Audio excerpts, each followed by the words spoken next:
بسم اللہ الرحمن الرحیم۔ اللہم صلی علی محمد وعلی محمد وعجل فرجہم۔ مومنین کرام، آج آپ کے سامنے مولا علی علیہ الصلوۃ والسلام کے حوالے سے کچھ احادیث لے کر حاضر ہوا ہوں۔ یہ کتاب ہے میرے سامنے، سلیم بن قیس ہلالی، یہ صحابی ہیں امیر المومنین علی علیہ الصلوۃ والسلام کے۔ یہ آپ دیکھ سکتے ہیں۔ اس کے بارے میں، اس کتاب کے بارے میں کچھ فرامین پہلے یہ امام زین العابدین علیہ الصلوۃ والسلام، اللہم صلی علی محمد وعلی محمد وعجل فرجہم کا فرمان اقدس ہے کہ امام نے کتاب کو سن کر فرمایا، یہ ہماری صحیح احادیث ہے۔ بصائر الدرجات میں یہ حدیث ہے مولا کی، ٹھیک ہے۔ اس کے بعد یہ فرمان ہے امام صادق علیہ الصلوۃ والسلام کا۔ مولا امام صادق علیہ الصلوۃ والسلام، اللہم صلی علی محمد وعلی محمد وعجل فرجہم، فرماتے ہیں کہ ہمارے جس شیعہ اور دوست کے پاس سلیم بن قیس ہلالی کی کتاب موجود نہیں، وہ ہمارے امر اور اسباب کے متعلق کچھ نہیں جانتا۔ یہ کتاب شیعہ مذہب کی ابجد ہے، اس میں آل محمد صلی اللہ علیہ وآلہ وسلم کے راز مخفی ہیں۔ بحر الانوار سے یہ نقل ہے، یہ مولا کا یہ جو فرمان اقدس ہے۔ اور اس میں میں آپ کے سامنے صفحہ نمبر 274 جو ہے 274 صفحہ سے فرشتے علی علیہ الصلوۃ والسلام کی اطاعت کرتے ہیں۔ یہ اوپر احادیث کے جو راوی ہیں، تو راوی کہتا ہے کہ میں حضرت ابو ذر علیہ السلام کی خدمت میں عرض کی کہ اللہ آپ پر رحم کرے، مجھے وہ عجیب چیز سنائیے جو آپ علیہ السلام نے رسول اللہ صلی اللہ علیہ وآلہ وسلم سے علی بن ابی طالب علیہ الصلوۃ والسلام کے متعلق فرماتے ہوئے سنی ہو۔ حضرت ابو ذر نے کہا، میں نے رسول اللہ صلی اللہ علیہ وآلہ وسلم کو فرماتے ہوئے سنا کہ عرش کے گرد 70 فرشتے، یعنی ایک نسخے کے مطابق 70,000 فرشتے ہیں جو نہ تسبیح کرتے ہیں اور نہ کوئی عبادت کرتے ہیں، یعنی کہ کوئی وہ جیسے باقی جو ملائکہ ہیں اللہ کی تسبیح اور عبادت میں مصروف ہیں، وہ یہ جو 70,000 فرشتے جو عرش کے ارد گرد ہیں، یہ نہ تسبیح کرتے ہیں نہ کوئی اور عبادت کرتے ہیں۔ وہ صرف کیا عبادت کرتے ہیں کہ علی بن ابی طالب علیہ الصلوۃ والسلام کی اطاعت کرتے ہیں اور علی علیہ الصلوۃ والسلام کے دشمنوں سے بیزاری کرتے ہیں، یعنی کہ دشمنوں پر تبرہ کرتے ہیں، مولا کے دشمنوں پر تبرہ کرتے ہیں۔ مولا علی علیہ الصلوۃ والسلام کی اطاعت کرتے ہیں وہ 70,000 فرشتے، اور کچھ نہیں کرتے سوائے صرف یہ کہ وہ مولا علی علیہ الصلوۃ والسلام کی اطاعت کرتے ہیں اور مولا علی علیہ الصلوۃ والسلام کے دشمنوں پر تبرہ کرتے ہیں۔ اور آپ علی علیہ الصلوۃ والسلام کے شیعوں کے حق میں دعائے استغفار کرتے ہیں۔ یہ صرف یہ کام ہے۔ یہ 70,000 فرشتے جو عرش کے ارد گرد موجود ہیں، وہ کیا کرتے ہیں؟ کچھ اور کام نہیں کرتے۔ اللہ کی تسبیح اور حمد و ثنا اور عبادت، یہ کچھ جو باقی سارے فرشتے کرتے ہیں، یہ 70,000 فرشتے عرش کے گرد جو ہیں یہ نہیں کرتے۔ وہ صرف علی ابن ابی طالب علیہ الصلوۃ والسلام کی اطاعت کرتے ہیں اور مولا علی علیہ الصلوۃ والسلام کے دشمنوں پر تبرہ کرتے ہیں، بیزاری ان سے رکھتے ہیں۔ اور مولا کے جو شیعہ ہیں، شیعان علی علیہ السلام، ان کے حق میں دعائے استغفار کرتے ہیں، ٹھیک ہے۔ پھر آگے راوی کہتا ہے کہ میں نے عرض کیا، اللہ آپ پر رحم کرے، اس کے علاوہ کوئی اور چیز بیان فرمائیے۔ انہوں نے کہا، میں نے رسول اللہ صلی اللہ علیہ وآلہ وسلم کو فرماتے ہوئے سنا ہے کہ اللہ تعالیٰ ہدایت میں حضرت علی علیہ الصلوۃ والسلام کو ہر امت میں بطور حجت پیش کرتے رہے ہیں، یعنی اللہ تعالیٰ مولا علی علیہ الصلوۃ والسلام کو جو ہے نا ہدایت کا پیکر بنا کر ہر امت میں بطور حجت پیش کرتے رہے ہیں۔ اللہ کی جو حجت مولا علی، ان کو ہر امت میں پیش کیا اللہ نے، اس میں نبی مرسل بھی شامل ہیں۔ ان کو اس بات کا گواہ بنایا تھا، جو نبی بھیجے تھے نا پہلے، ان کو اس بات کا گواہ بنایا تھا۔ ان کے لیے سب سے زیادہ درجہ اللہ تعالیٰ کے نزدیک علی علیہ الصلوۃ والسلام کی معرفت ہے، یعنی جو گزرے انبیاء ہیں جو سارے، ان کا یہ پیغام تھا اللہ کی طرف سے کہ امت کو بتائیں کہ حضرت علی علیہ الصلوۃ والسلام ہدایت ہیں اللہ کی طرف سے اور حجت ہیں اللہ کی، یہ ان کا کام تھا۔ اور یہ نبی مرسل جو ہیں یہ وہ پیغام پہنچاتے رہے اپنی امت کو، اور ان کو اس بات کا گواہ بنایا تھا۔ اس کے بعد کیا کہ اللہ نے ان نبی، جتنے وہ نبی تھے، ان میں سب سے زیادہ درجہ اللہ کے نزدیک اس نبی کا کہ جس کی علی علیہ الصلوۃ والسلام کی معرفت ہے، جس کو بہت زیادہ معرفت ہے، یا اس امت میں سے اس نبی کی، جو نبیوں کی، انبیاء جو گزرے انبیاء ان کی امت اور ان نبیوں میں جس کے پاس زیادہ معرفت ہے علی علیہ الصلوۃ والسلام کی، وہ اللہ کے نزدیک زیادہ رتبہ رکھتا ہے۔ پھر راوی کہتا ہے میں نے مزید عرض کیا اللہ آپ پر رحم کرے، اس کے علاوہ کوئی اور چیز بیان فرمائیے۔ حضرت ابو ذر نے کہا میں نے رسول اللہ صلی اللہ علیہ وآلہ وسلم کو فرماتے ہوئے سنا ہے کہ اگر میں اور علی نہ ہوتے تو اللہ تعالیٰ کو کوئی نہ جانتا۔ اللہ اکبر، کتنا بڑا جملہ ہے۔ اگر میں اور علی نہ ہوتے تو اللہ تعالیٰ کو کوئی نہ جانتا، اگر میں اور علی نہ ہوتے تو کوئی اللہ تعالیٰ کی عبادت نہ کرتا، اگر میں اور علی نہ ہوتے تو نہ عذاب ہوتا اور نہ ثواب۔ علی علیہ السلام کو اللہ تعالیٰ سے کوئی پردہ نہیں ہے۔ اللہ اکبر، علی علیہ الصلوۃ والسلام اور اللہ تعالیٰ کا کوئی پردہ نہیں ہے۔ اللہ اکبر، کتنی بڑی بات ہے، اس پہ غور کریں۔ یہ فرمان رسول اللہ صلی اللہ علیہ وآلہ وسلم ہے، علی علیہ الصلوۃ والسلام کو اللہ تعالیٰ سے کوئی پردہ نہیں ہے۔ اور آگے، اور اللہ تعالیٰ کو علی علیہ الصلوۃ والسلام سے کوئی پردہ نہیں ہے، یعنی علی علیہ الصلوۃ والسلام کو اللہ سے کوئی پردہ نہیں ہے، اور اللہ تعالیٰ کو علی علیہ الصلوۃ والسلام سے کوئی پردہ نہیں ہے۔ علی علیہ السلام اللہ تعالیٰ اور مخلوق کے درمیان پردہ اور حجاب ہیں۔ علی علیہ السلام اللہ تعالیٰ اور مخلوق کے درمیان، اللہ اور مخلوق کے درمیان پردہ اور حجاب ہیں۔ سلیم بن قیس کا بیان ہے کہ پھر میں نے حضرت مقداد کی خدمت میں عرض کی اللہ آپ پر رحم کرے، مجھے وہ حدیث بیان فرمائیے جو آپ نے رسول اللہ صلی اللہ علیہ وآلہ وسلم سے علی بن ابی طالب علیہ الصلوۃ والسلام کے بارے میں سنی ہو۔ حضرت مقداد نے کہا میں نے رسول اللہ صلی اللہ علیہ وآلہ وسلم کو فرماتے ہوئے سنا، قسم ہے اس ذات کی جس کے قبضہ قدرت میں میری جان ہے، میری نبوت کی وجہ سے اور میرے بعد علی علیہ الصلوۃ والسلام کی ولایت کی وجہ سے اللہ تعالیٰ نے آدم کی خلقت کو جائز قرار دیا۔ اللہ اکبر، آدم کی خلقت کو جائز کیسے قرار دیا اللہ نے؟ جس آدم کو ملائکہ سے اور تمام مخلوقات سے سجدہ کروا رہا ہے اللہ، اس کی خلقت جو ہے اس کو جائز کس وجہ سے قرار دیا گیا؟ کہ میری نبوت کی وجہ سے اور میرے بعد علی کی ولایت کی وجہ سے اللہ تعالیٰ نے آدم کی خلقت کو جائز قرار دیا۔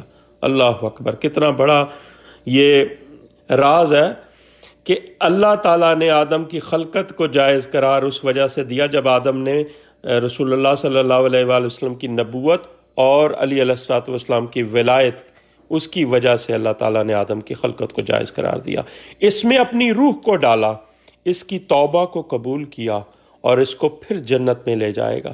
قسم ہے اس ذات کی جس کے قبضہ قدرت میں میری جان ہے، میری نبوت کی وجہ سے اور میرے بعد علی علیہ الصلوۃ والسلام کی ولایت کے اقرار کے بعد اللہ تعالیٰ نے ابراہیم علیہ السلام کو آسمانوں اور زمین کے ملکوت دکھائے اور اس کو اپنا دوست بنایا۔ ابراہیم علیہ السلام اولو العزم نبی، ان کو آسمانوں اور زمینوں کی جو ملکوت دکھائے اللہ نے، اور پھر ان کو حبیب اللہ نے اپنا دوست بنایا، کس وجہ سے؟ میری نبوت اور میرے بعد علی علیہ السلام کی ولایت کے اقرار کے بعد۔ اولو العزم نبی کو یہ منصب عطا ہو رہا ہے صرف اس وجہ سے کہ انہوں نے نبوت رسول اللہ صلی اللہ علیہ وآلہ وسلم کا اقرار کیا اور علی علیہ الصلوۃ والسلام کی ولایت کا اقرار کیا۔ تو ابراہیم علیہ السلام کو اللہ تعالیٰ نے آسمانوں اور زمین کے ملکوت دکھائے اور اس کے بعد اس کو اپنا دوست بنایا۔ ابراہیم خلیل اللہ اس وجہ سے کہا جاتا ہے ابراہیم خلیل اللہ، کیونکہ وہ اقرار نبوت، محمد صلی اللہ علیہ وآلہ وسلم کی نبوت کا اقرار کیا انہوں نے، اور علی علیہ الصلوۃ والسلام کی ولایت کا اقرار کیا، پھر ان کو وہ تمام درجے اللہ نے عطا کیے، یعنی یہ وجہ ہے ان کو یہ تمام درجے ملنے کی۔ قسم ہے اس ذات کی جس کے قبضہ قدرت میں میری جان ہے، اللہ تعالیٰ نے حضرت موسیٰ علیہ السلام سے بات نہ کرتے، اللہ تعالیٰ حضرت موسیٰ علیہ السلام سے بات نہ کرتے اور نہ ہی حضرت عیسیٰ علیہ السلام کو تمام کائنات کے لیے معجزہ قرار دیتے، مگر میری نبوت اور میرے بعد علی کی ولایت کی وجہ سے ایسا کیا۔ یعنی یہ کتنے اولو العزم نبی ہو گئے۔ آدم علیہ السلام کی خلقت جائز اس اقرار کی وجہ سے ہوئی، نبوت اور علی کی ولایت کے اقرار کی وجہ سے۔ پھر ابراہیم علیہ السلام کو خلیل اللہ اس وجہ سے بنایا کہ انہوں نے رسول اللہ صلی اللہ علیہ وسلم کی نبوت اور علی علیہ الصلوۃ والسلام کی ولایت کا اقرار کیا۔ پھر حضرت موسیٰ سے بات نہ کرتے مگر کیوں کہ انہوں نے جو ہے نا، اور حضرت عیسیٰ کو تمام کائنات کے لیے معجزہ قرار دیتے، اس وجہ سے کیونکہ وہ میری نبوت اور میرے بعد علی کی ولایت کی وجہ سے ایسا کیا اللہ نے. ٹھیک ہے، یہ اولو العزم نبیوں کی بات ہو رہی ہے جن کو اللہ تعالیٰ نے یہ منصب صرف اس لیے عطا کیا کہ انہوں نے علی علیہ الصلوۃ والسلام کی ولایت کا اقرار کیا، رسول اللہ صلی اللہ علیہ وآلہ وسلم کی نبوت کا اقرار کیا. قسم ہے اس ذات کی جس کے قبضہ قدرت میں میری جان ہے، کوئی نبی ہرگز نبی نہیں بن سکتا تھا. اللہ اکبر، 1,23,999 نبی. کوئی نبی نہیں بن سکتا تھا. رسول اللہ صلی اللہ علیہ وآلہ وسلم فرما رہے ہیں قسم ہے اس ذات کی جس کے قبضہ قدرت میں میری جان ہے، کوئی نبی ہرگز نبی نہیں بن سکتا تھا مگر میری معرفت کی وجہ سے اور ہماری ولایت کے اقرار کی وجہ سے. اللہ اکبر. نبی بنے ہی نبی اس لیے ہیں کہ انہوں نے رسول اللہ صلی اللہ علیہ وآلہ وسلم کی نبوت کا اقرار کیا اور مولا علی علیہ الصلوۃ والسلام و معصومین علیہ السلام کی ولایت کا اقرار کیا، اس وجہ سے وہ نبی بنے. کوئی مخلوق اللہ تعالیٰ کی توجہ کی مستحق نہیں ہو سکتی جب تک اللہ تعالیٰ کی عبودیت کا اقرار نہ کرے اور میرے بعد علی کی ولایت کا اقرار نہ کرے. مخلوق اللہ تعالیٰ کی توجہ کی مستحق ہی نہیں ہوتی اگر علی کی ولایت کا اقرار نہ کرے. اللہ اکبر. لوگو جاگو، سنو، علی علیہ الصلوۃ والسلام کی ولایت کا اقرار اس قدر اہم ہے کہ اللہ تعالیٰ کی توجہ اگر چاہتے ہو تو علی کی ولایت کا اقرار کرو، ورنہ اللہ تعالیٰ توجہ دے گا ہی نہیں تم پر، توجہ کے مستحق ہی نہیں ہو تم اگر علی کی ولایت کا اقرار نہ کیا. سلیم کا بیان ہے کہ پھر حضرت مقداد خاموش ہو گئے. میں نے عرض کی اللہ آپ پر رحم کرے، اس کے علاوہ کوئی اور چیز بیان فرمائیے. مقداد نے فرمایا میں نے رسول اللہ صلی اللہ علیہ وآلہ وسلم کو فرماتے ہوئے سنا تھا کہ علی اس امت کے دیان، جزا و سزا دینے والے ہیں. علی علیہ الصلوۃ والسلام اس بات کے گواہ ہیں. علی علیہ الصلوۃ والسلام لوگوں کا حساب لینے والے ہیں. روز محشر علی حساب لے گا تم سے. علی سنان اعظم، طریق حق، روشن رات، اللہ تعالیٰ کا سیدھا راستہ ہے. میرے بعد لوگ علی علیہ السلام کی وجہ سے گمراہی سے ہدایت پائیں گے. اللہ کی طرف سے ہدایت علی سرکار ہے. علی علیہ الصلوۃ والسلام کی وجہ سے اندھے پن سے بینائی حاصل کریں گے. جو اندھیروں میں گھوم رہے ہیں علی کی ولایت چھوڑ کر غیروں کی ولایت کو پکڑ کر، وہ جاگیں، علی علیہ الصلوۃ والسلام کی ولایت سے متمسک رہیں اور اسی وجہ سے وہ اندھے پن سے بینائی حاصل کر لیں گے. علی علیہ الصلوۃ والسلام کی وجہ سے نجات پانے والے نجات پائیں گے، خوف سے امن پائیں گے. علی علیہ الصلوۃ والسلام کی وجہ سے گناہ محو کیے جائیں گے، ظلم دور کیا جائے گا، رحمت نازل ہوگی. علی علیہ السلام اللہ تعالیٰ کی دیکھنے والی آنکھ اور سننے والے کان ہیں. علی علیہ الصلوۃ والسلام اللہ تعالیٰ کی مخلوق میں اللہ تعالیٰ کی بولنے والی زبان ہے. اللہ تعالیٰ کے بندوں پر اللہ تعالیٰ کا کھلا ہوا ہاتھ ہے. زمین اور آسمان، تصور کریں اس جملے پر، اللہ تعالیٰ کے بندوں پر اللہ تعالیٰ کا کھلا ہوا ہاتھ ہے علی علیہ الصلوۃ والسلام. اب ذرا اللہ کے ہاتھ کا تصور بھی ذہنوں میں آئے. زمین اور آسمانوں میں اللہ تعالیٰ کے وجہ ہیں، اللہ تعالیٰ کا چہرہ ہے، وجہ اللہ. اللہ تعالیٰ کا ظاہری دایاں پہلو ہے. اللہ اکبر. جنب اللہ، جنب اللہ. اللہ تعالیٰ کا ظاہری دایاں پہلو ہے.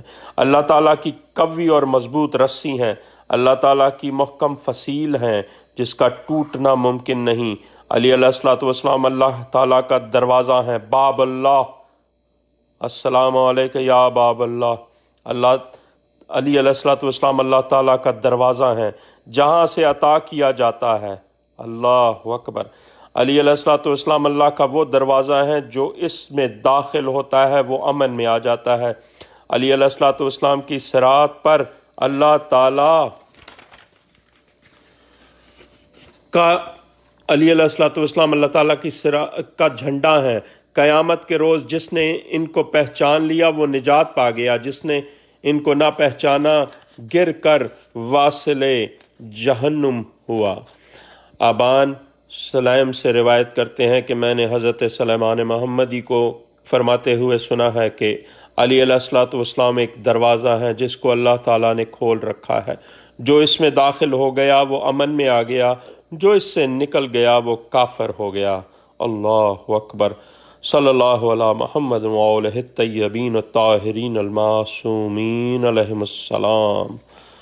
اللہم صلی علی محمد وآل محمد وعجل فرجهم اللہم لانا ولا ظالما ظلم حق محمد وآل محمد وآخر تعبنا ولا ذالک اللہم لانا لصحابة التي جاہدت الحسین علیہ الصلوۃ والسلام وشاعت وبات وتابت علی قتلہ اللہم لعنہم جميعا۔ مومنین اس ویڈیو کو رزق معرفت کی نیت سے تمام لوگوں کے ساتھ شیئر کریں۔ یہ علی علیہ الصلوۃ والسلام کے وہ فضائل ہیں جو تمام مومنین تک نہیں پہنچے۔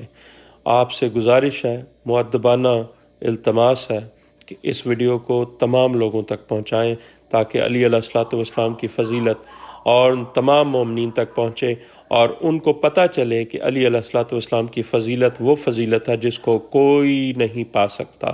یہ وہ راز ہے جو سب کو نہیں ملتا۔ جس تک پہنچ گیا وہ اللہ کا شکر ادا کرے کہ یہ راز اس تک پہنچا۔ اللہم صلی علی محمد وآل محمد وعجل فرجہم یا کریم کائنات المدد۔ اللہم صلی علی محمد وآل محمد وعجل فرجہم۔